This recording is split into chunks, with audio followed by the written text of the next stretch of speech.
Top time. Goddamn jungle time. I like this one. I don't even give a heck this way. Yeah, my bro like Frank Duke, I'm more like Raul. I got that shit feast by like Raul. Shorty walk past and that twist like owl. Bullets hit, make you shit move out. Raised by the walls of the moon, I howl.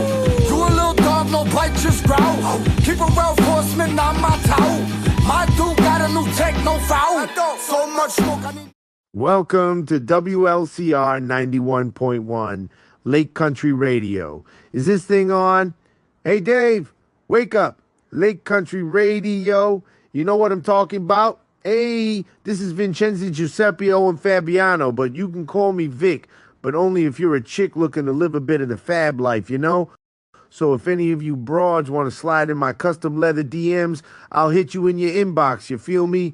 You can find me at Taco Tuesdays, Wing Wednesdays, Thursday Cornhole, or get at me online at wordpress.com/Fabiano Dishes.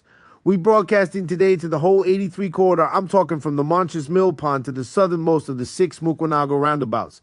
So this goes out to the whole LC, a place where everything is emergency, urgency over accuracy, and freedom is both free and dumb. So tune your dials all the way left because, as you already know, 911 is greater than 411. 911 greater than 411. Do the math, right? We are 500 more, aren't we? Ow! Alrighty then. Seems Dave is awake in the control room, so what we got here? Ah, perfect. An opinion piece. Well, I'm an opinionated prick, so this ought to be easy as girls who went to public school. Once again, this is Lake Country Radio, 91.1. And I am Vic Fabiano.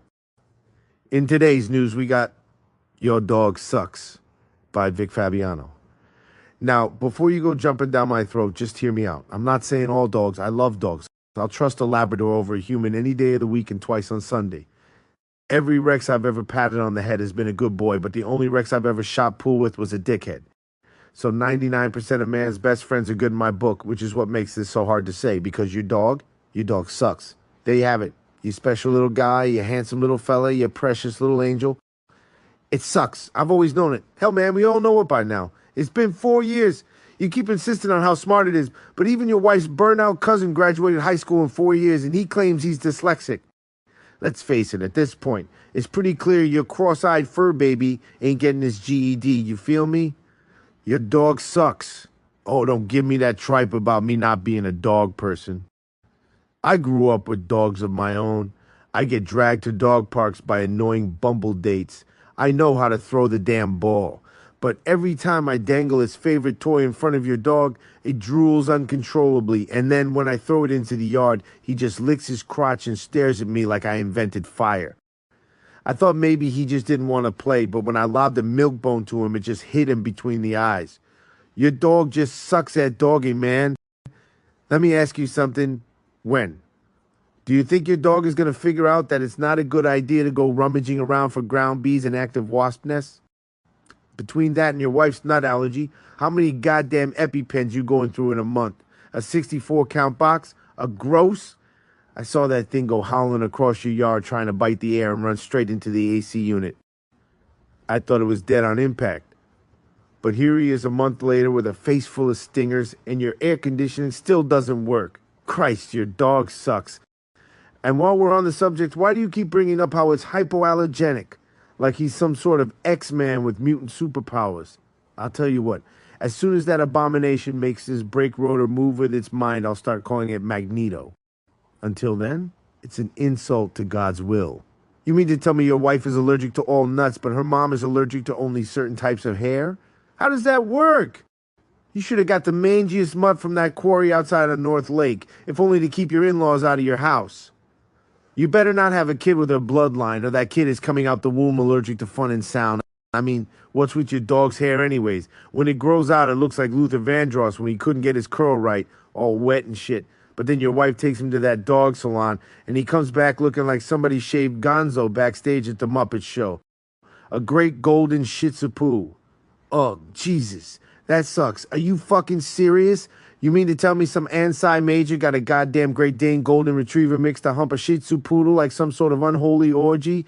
I swear to God, if you bring up those historical breeding facts again, I am going to punch you in the face. I don't know, you just got a lemon. Things happen. It's a sucky dog is all. Hey, come here, boy. Hey, how you doing? Good boy. Arf, arf, arf. Yeah, I said it. Your dog sucks. What do you want me to do? Lie to you. It's better you find out from me, a certified fuckstick, than some floozy you drag home at bar time to buy a studio apartment off of the industrial park, only to find out that mouth-breathing mongrel fave you both fleas faster than she could give you crabs. Because now it's awkward. Anyway, this has been Vic Fabiano for WLCR 91.1 Lake Country Radio. You're welcome, Jagoffs.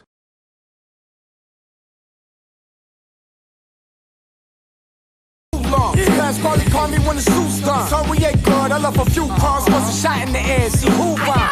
All I know, they ain't fucking with you, son. I left soon as the cops came. I tried to get the Share this episode with a fellow dog.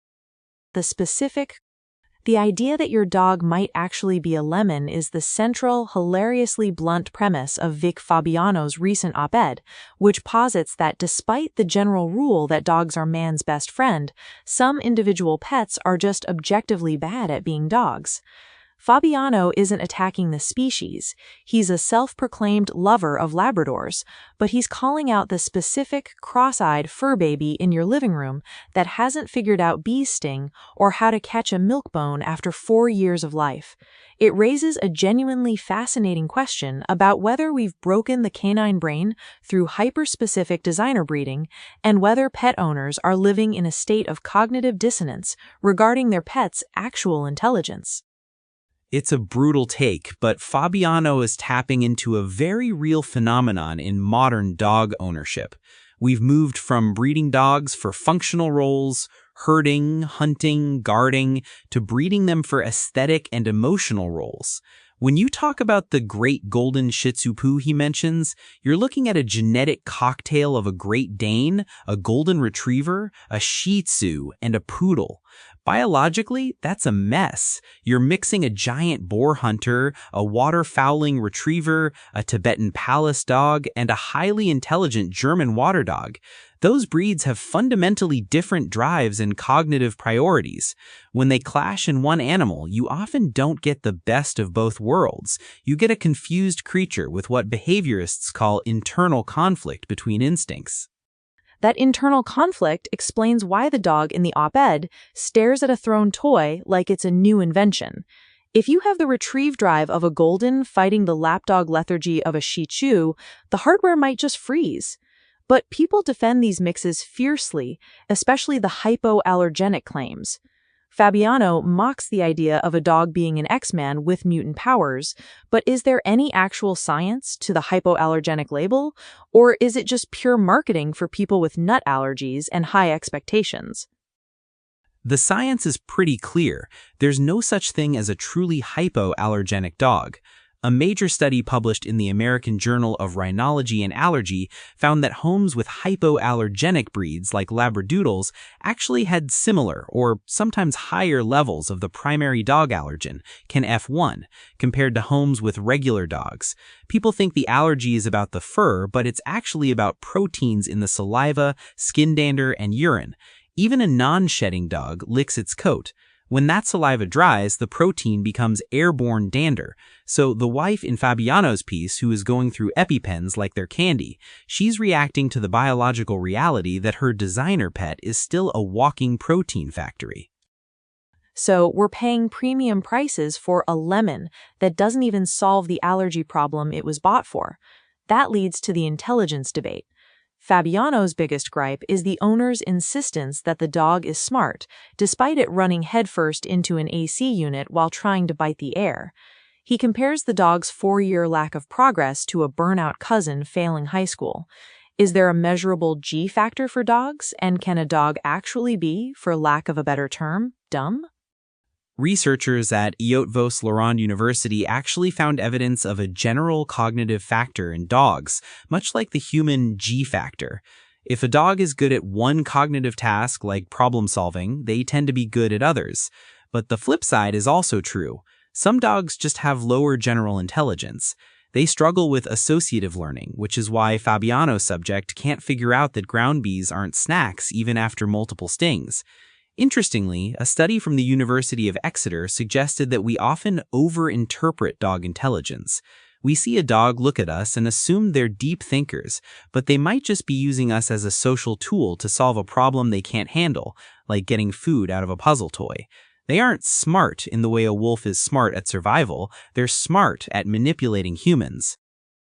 That manipulation seems to be working, considering how much we excuse. The op-ed mentions the unholy order